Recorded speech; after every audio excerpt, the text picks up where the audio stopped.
Hi, Andy. Welcome to Hong Kong. Jason, good to be back. Yeah, we have met many times. Many times. You're showing me pictures. Yeah. 2004. Since 2004. Wow. Yeah. You were this tall, I think. Maybe short, a little shorter. So this is probably your 5th visit. I think between my clinics and Olivia Newton-John, yeah, a couple of times, I think. So a couple years ago, yeah, you had concert here. Maybe 5. I don't know. I lose track.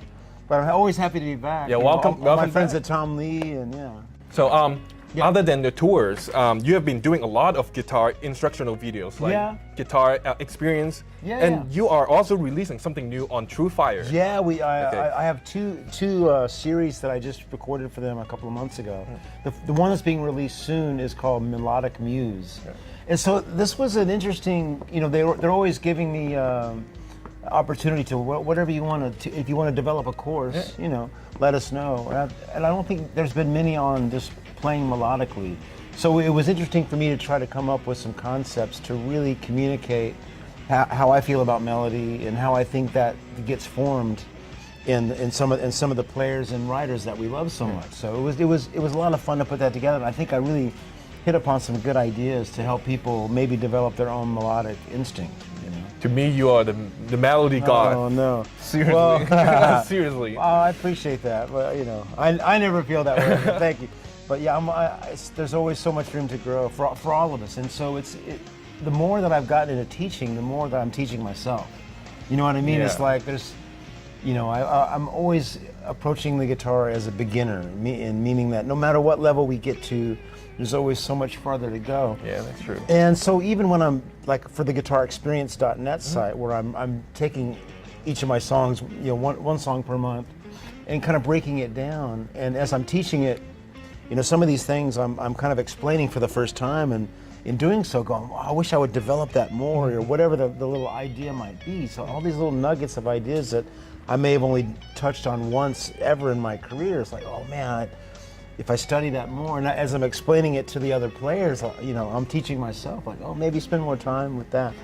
So it's been a really wonderful growing experience to help others, you know, and hopefully I'm doing a good job with that.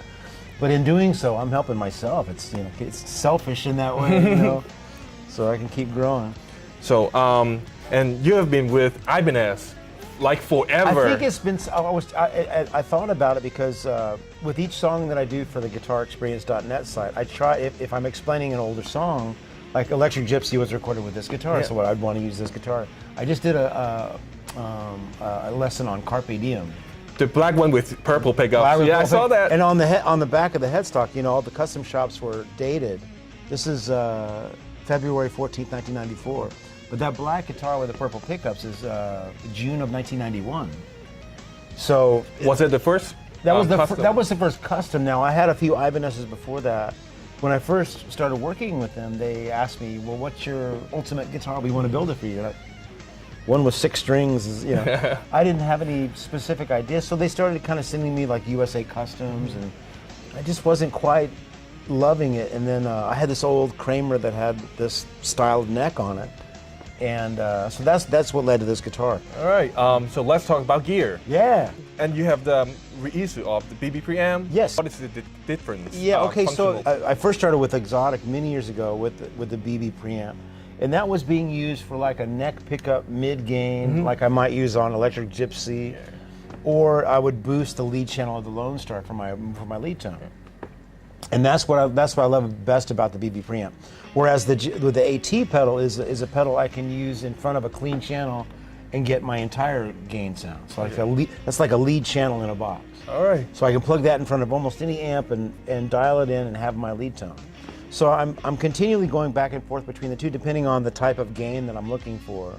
But usually if you hear me with a neck pickup kind of bluesy tone, it's usually the BB preamp. Every now and then it's the Blues Driver, the old Boss. I've been experimenting combining the 2 BB preamps for like a nice, really saturated tone, but purely for the neck pickup. Whereas my completely saturated lead tone on the bridge pickup is always the AT. This year, you are celebrating the 25th anniversary of Ear Ecstasy. Congratulations! Thank you, man. It's crazy. Are you planning a big tour to support it? Well, we just did a couple of weeks in the U.S. and I think we'll get out and do some more stuff next year. Yeah. All right. So it's a little bits here and there, you know. Are you coming back to Hong Kong? Yeah, very likely we're gonna come back to this part of the world. Yeah, absolutely.